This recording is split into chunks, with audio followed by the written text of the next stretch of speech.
réflexion du gouverneur Louveau, qui s'était lui-même rendu à Kati pour essayer de modifier les résultats du scrutin. Lorsque les résultats ont paru, quelle fut sa réaction? Eh bien, il n'a eu qu'à dire: l'armée rouge a voté. Eh bien, voyez-vous, cette victoire de Kati en 1948, nous la devons au courage et au sacrifice, non seulement de toute la population, de nos vieux anciens combattants, mais aussi de ces jeunes aspirants, comme les Samburu et tant d'autres, qui ont dit non à l'abdication de leur devoir d'Africains devant la domination coloniale. À ces jeunes aspirants qui n'ont pas hésité un seul instant à accepter le sacrifice de leur carrière militaire pour que la dignité africaine soit sauve. À ces jeunes aspirants qui avaient tout l'avenir devant eux, mais qui n'ont pas perdu confiance dans les valeurs de l'homme africain et qui savaient que les mesures de rétorsion qui les ont frappés, ajoutées à la somme des souffrances des uns et des autres, devaient un jour provoquer le renversement du rapport des forces en faveur de notre parti et la liquidation de la domination coloniale. Mon cher Samburu, nous savons le calvaire que tu as eu à gravir. Après ton dégagement, l'administration française est allée jusqu'à te renier tes droits à ta pension. Il a fallu, sur le plan parlementaire, engager une bataille décisive pour que tu puisses au moins bénéficier de tes droits. Tu as été ensuite obligé, pour pouvoir gagner ta vie, d'aller t'installer comme agent d'affaires à Sikasso. Et là encore, le système colonial, dans sa haine de la libération des peuples africains, n'a pas manqué encore de t'enfermer dans ses chaînes et de t'envoyer en prison pour des raisons qui jusqu'ici n'ont pas pu être justifiées. Vois-tu, mon cher camarade de combat, cet instant qui vient de te mettre dans l'histoire et qui vient de t'immortaliser alors que tu es vivant, c'est la mince récompense que la population de Kati, qui a été témoin de ton courage, de ton dévouement, de ton désintéressement, et de nous, qui avons eu à te suivre dans ton calvaire à Sikasso, c'est la mince récompense de toutes ces confiances d'ici et d'ailleurs que tu as méritées par ton action dans la lutte de libération du pays.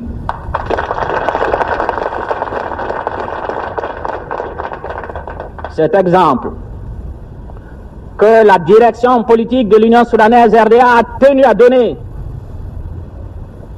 doit être pour tous les militants une leçon. Le camarade Samburu pouvait, comme tant d'autres, accepter d'être les complices de la domination coloniale, frapper à coups de crosse ses frères qui se rebellaient contre la présence étrangère et franchir dans la honte tous les échelons de la hiérarchie militaire.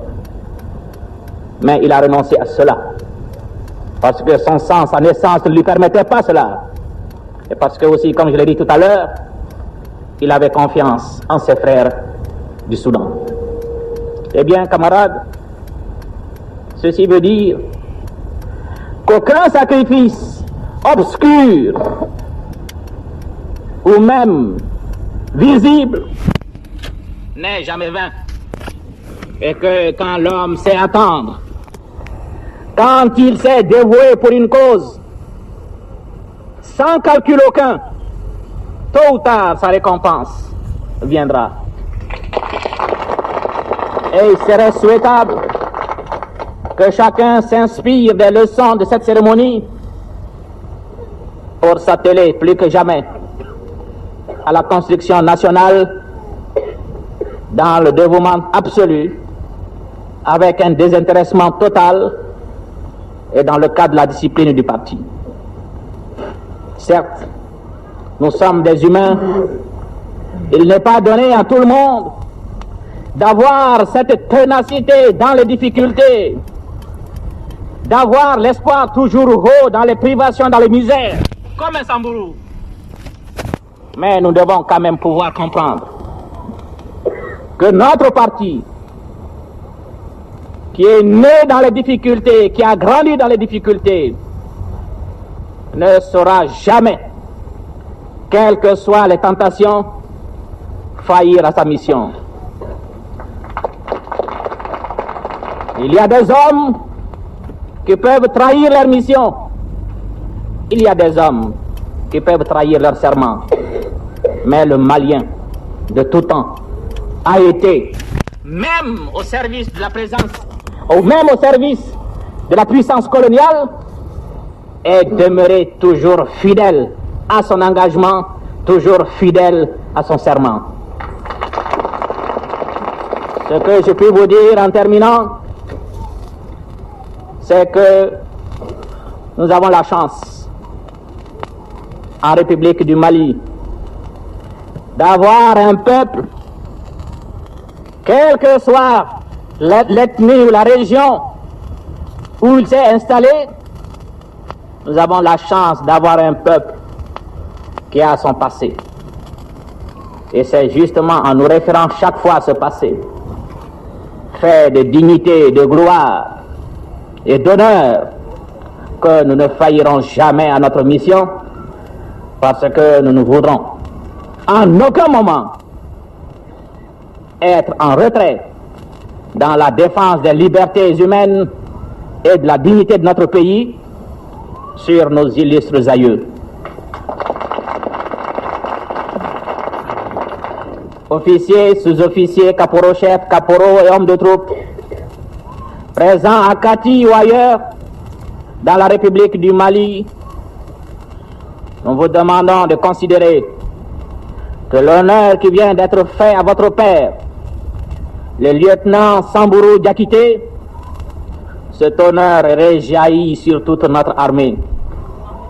En effet, cette armée, partout où elle s'est trouvée, à Bamako, à Kati, à Kay, à Nioro, à Gao, à Tombouctou, pour ne citer que ses principaux centres, s'est engagée résolument dans la construction nationale. Elle ferait avec la population civile. Elle est parvenue à liquider ce complexe que le système colonial avait créé en ses éléments, et complexe selon lequel le militaire n'avait pas à composer avec le civil.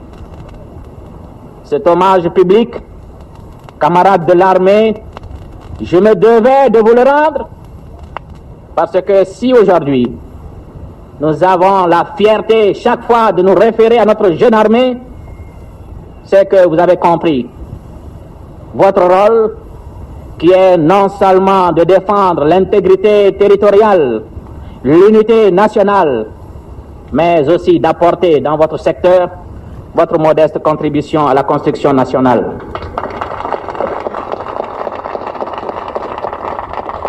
Ce que je puis vous dire, c'est que l'Union soudanaise RDA, pendant 15 années de lutte, n'a pas failli à sa mission, et quoi qu'il advienne, elle ne faillira pas à sa mission.